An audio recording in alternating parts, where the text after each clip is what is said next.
4 ತಿಂಗಳವರೆಗೂ ಪತಿಯ ಮೇರಲ್ಲಿ ಬಳಲಿ ಬಿದ್ದಾಗಿದೆ. ಈಗ ನನ್ನ ಪತಿಯು ತನ್ನ ಪ್ರೀತಿಯನ್ನು ಉಳಿಸಿದಾಗ ನನ್ನ ಹೃದಯ ಹರಳಿತು. ಪರಮಾತ್ಮ ಯಾವಾಗಲೂ ನನ್ನ ಬಾಳು ಪ್ರೇಮ ದುಯ್ಯಾಲೆಯಲ್ಲಿ ಜೀಗುವಂತೆ ಮಾಡುತ್ತದೆ.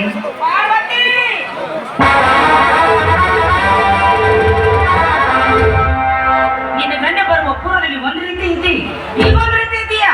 3 ಹೊತ್ತು ಗಂಡನಿಗೆ ಚಕ್ಕನ್ನು ಹೊಡೆತ ಕುಳಿತುಕೊಂಡ್ರೆ ಮನೆ ಕೆಲಸ ಮಾಡೋದಕ್ಕೆ ನಿನ್ನ ಹಡದವ ಬರ್ತಾಳೇನೆ? ನನ್ನ ಹೆತ್ತವರನ್ನು ಅಳಿಯಬೇಡ. ನಾನಿನ್ನೂ ಚಿಕ್ಕವಳು, ತಾಯಿಯನ್ನ ತಪ್ಪಲಿ. ನನ್ನಿಂದ ಏನಾದ್ರೂ ತಪ್ಪಾದ್ರೆ ತಾಯಿಯಂತಿರುವ ನೀನು ತಿದ್ದಿ ಏನು ಅರಿಯದ ನನಗೆ ಬಾಳಿನ ಮಾತು ನಿನಗೆ ಬಾಳಿನ ಮಾರ್ಗ ತೋರಿಸ್ಬೇಕಾ? ಮೂಲ ಲಕ್ಷದಲ್ಲಿ ಹುಟ್ಟಿದ ಮೂದೇವಿ ನೀನು ಹುಟ್ಟಿದ 5 ತಿಂಗಳಲ್ಲಿ ನಿನ್ನ ತಾಯಿಯನ್ನು ಸ್ಮಶಾನಕ್ಕೆ ಕಳಿಸಿದೆ. ತಾಯಿ ಹಿಡಿದ ಪತಿಯನ್ನು ಊರೇ ಕಳಿಸಿದೆ. ಅಂದಾಗ ನಿನ್ನ ಕಾಲುಗುಣ ಸರಿ ಇಲ್ಲ. ಗಾಯದ ಮೇಲೆ ಮತ್ತೇಕೆ ಬರೀ ಹೇಳಿವಿ? ಆಯುಷ್ ತುಂಬಿ ನನ್ನ ಹೆತ್ತವ ಸತ್ರೆ ಆಪವಾದ ನನಗೆ.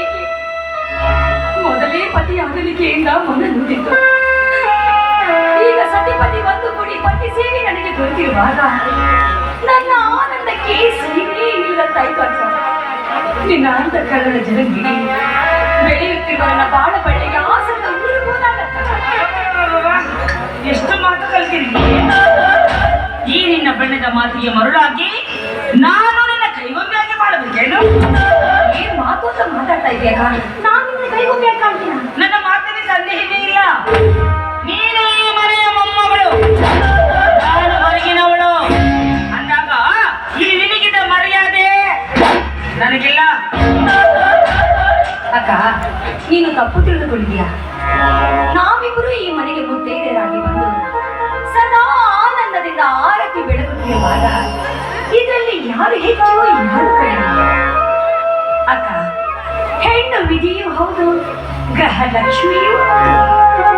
ಕಾರಣ ವಿಧಿಯಾಗಿ ಬಾಳದೆ ಗ್ರಹ ಲಕ್ಷ್ಮಿಯಾಗಿ ಬಾಳಿದರೆ ನಾವಿಬ್ರು ಈ ಮನೆಗೆ ಸೊಸೆಯರಾಗಿ ಬಂದದಕ್ಕೂ ಸಾರ್ಥಕವಾಗುತ್ತದೆ.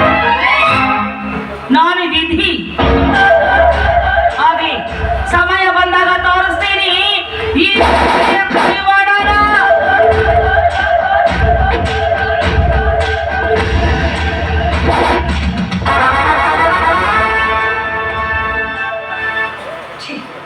ನಾನು ಎಷ್ಟೇ ಹೂವಿನಂತೆ ಮೃದುವಾಗಿ ನಡೆದುಕೊಂಡರು ಇವಳು ತನ್ನ ಕಠೋರ ವರ್ತನೆಯೇ ವರ್ತಿಸುತ್ತಿದ್ದಾಳೆ. ಇವಳ ವರ್ತನ ಅವಲೋಕಿಸಿದೆ. ಎಲ್ಲಿ ಮನೆ ಒಡೆದು ಹೋಗುತ್ತದೆಯೋ ನಾ ಕಾಣೆ. ಪರಮಾತ್ಮ ನನ್ನ ಸಂಸಾರವನ್ನು ಕಾಪಾಡಿ ನನ್ನ ಅಕ್ಕನಿಗೆ ಒಳ್ಳೆ ಸದ್ಬುದ್ಧಿ ನೀಡುತ್ತಂತೆ.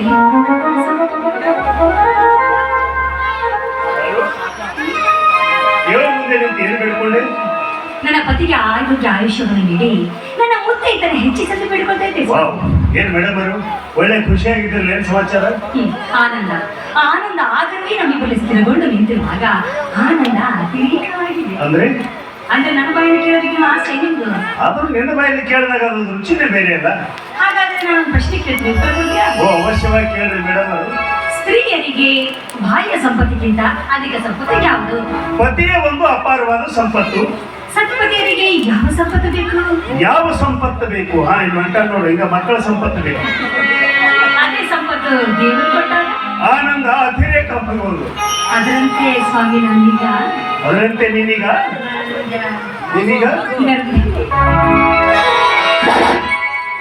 ಸಂತೋಷ ಸುದ್ದಿ ತಿಳಿಸಿದ್ದಾರೆ. ಈಗಿಂದ ಈಗ ನಿನಗೆ ಇಲ್ಲೇ ನಾಗೇಶ್ವರ ಹೋಟೆಲ್ ಕರ್ಕೊಂಡು ಹೋಗಿ ಬಾಸುಂದಿ ತಿನ್ನಿಸ್ತೀನಿ. ಬಾಸುಂದಿ ಸ್ವೀಟ್ ನಿಜವಾಗ್ಲು ಪ್ರಾಮಿಸ್.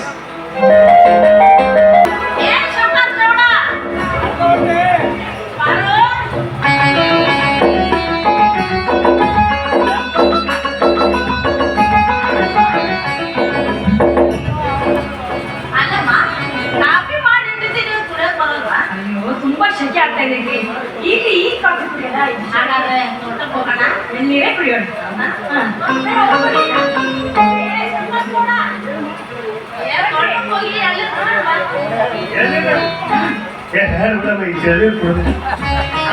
ಪಾಪ ಅವ್ರು 4 ಕ್ಯಾರೆಟ್ ಫಿಲ್ಟರ್ ನೀರು ಒಳಗೆ ಕೋಲ್ಡ್ ಇಂಥ ಕೋಲ್ಡ್ ಮತ್ತೆ ಯಾಕೆ ಕೋಲ್ಡ್ ಆಸೆ ಪಡ್ತಾ ಇದ್ದಾಳೆ ಹಿಂಗಂತೆ. ಸರಿ ಬಿಡಮ್ಮ, ನೀವೊಂದು ಹೆಜ್ಜೆ ಮುಂದೆ ನಾ ಬಂದೆ ಏನು ನನ್ನ ಆಸೆ ಈಡೇರಿಸ್ತಿಲ್ವೇನು? ನನ್ನ ಆಸೆ ಈಡೇರ್ತದೆ ನೀನು? ಎಲ್ಲ ನಿನ್ನ ಆಸೆ ಈಡೇರ್ಸಕ್ಕೆ ನಾನು ಯಾಕೆ ಚಿಂತೆ ಮಾಡ್ತೀನಿ ನಡಿ ಹೋಗೋಣ. ಆಗಲ್ಲ, ಅವ್ರು ಮುಂದೆ ಆಗಿಲ್ಲ. ಹೌದಾ? ಪಾರ್ವತಿ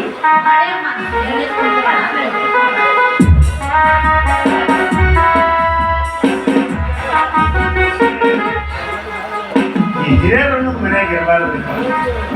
ಎಲ್ಲ ಹಾಳು ಹೆಚ್ಚು ಬಿಡ್ತಾರತ್ತೆ. ಹೊಸದಾಗಿ ಮದುವೆ ಆಗಿರ್ತೀವಿ ಅನ್ನೋದ ಖಬರ್ ಇರೋದಿಲ್ಲ ಅವ್ರಿಗೆ. ಎಲ್ಲ ಹಾಳು ಮಾಡಿಬಿಡ್ತಾರೆ. ಆದ್ರೆ ನೀವು ತಪ್ಪು ತಿಳ್ಕೊಬೇಡ್ರಿ. ಹಿರಿಯರಿದ್ದಾಗ ಮನೆ ಸುದ್ದಿ ಇರ್ತಾವ. ಯಾಕಂದ್ರೆ ಈಗಿನ ಮನೆ ಸರಿ ಇಲ್ಲ. ಹಿರಿಯರು ಎಲ್ಲಿವರೆಗೆ ಆ ಮನ್ಯಾಗ ಇರ್ತಾರ ಆ ಮನೆ ಯಾವತ್ತಿದ್ರು ಚಲೋನೇ ಇರ್ತದೆ.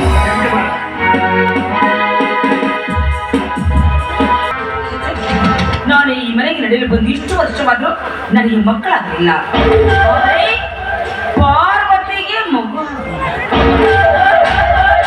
ಸಾಧ್ಯ ಇಲ್ಲ. ಆ ಮಗು ಈ ಭೂಮಿಯಿಂದ ಮಾಡಲೇಬೇಕು.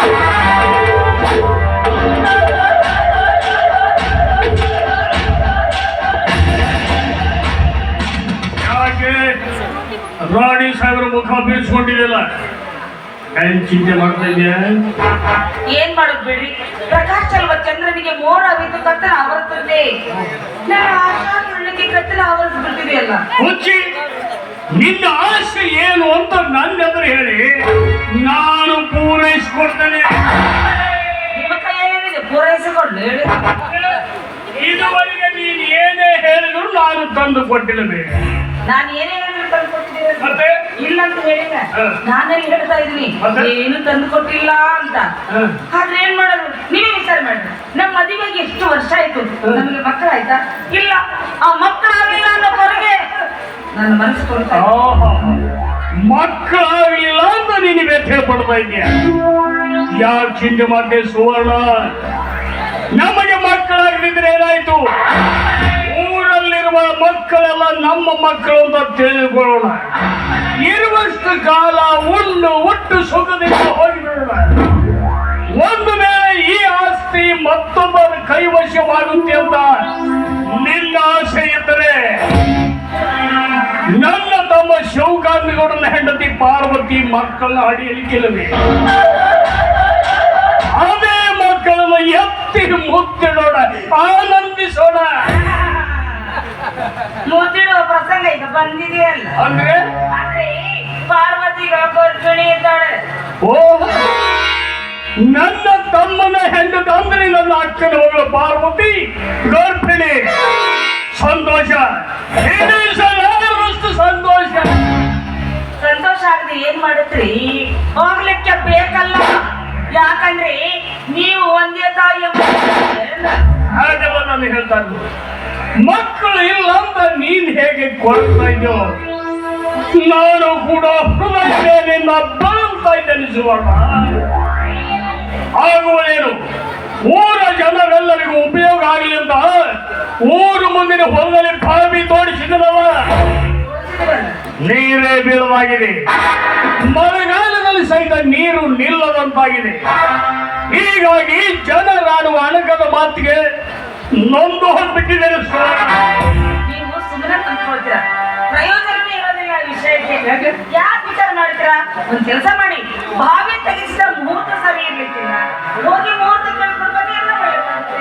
ಆಹಾ, ಎಂಥ ಬುದ್ಧಿವಂತಿ ಕಂಡು ಬಿಟ್ಟಿದೆ. ಹೌದಾ? ಇದೇ ಸಂತೋಷಕ್ಕಾಗಿ ಕೇಳ್ಬರ್ತೀನಿ ಭವಿಷ್ಯ. ಅಲ್ಲ ಬರ್ರಿ, ನಾನು ಇವತ್ತು ಅವಲಕ್ಕಿ ಮಾಡಿದ್ದೆ. ಅವಲಕ್ಕಿ ಬಂದ ತಕ್ಕ ಬಿಸಿಗಡಿ ಒಂದು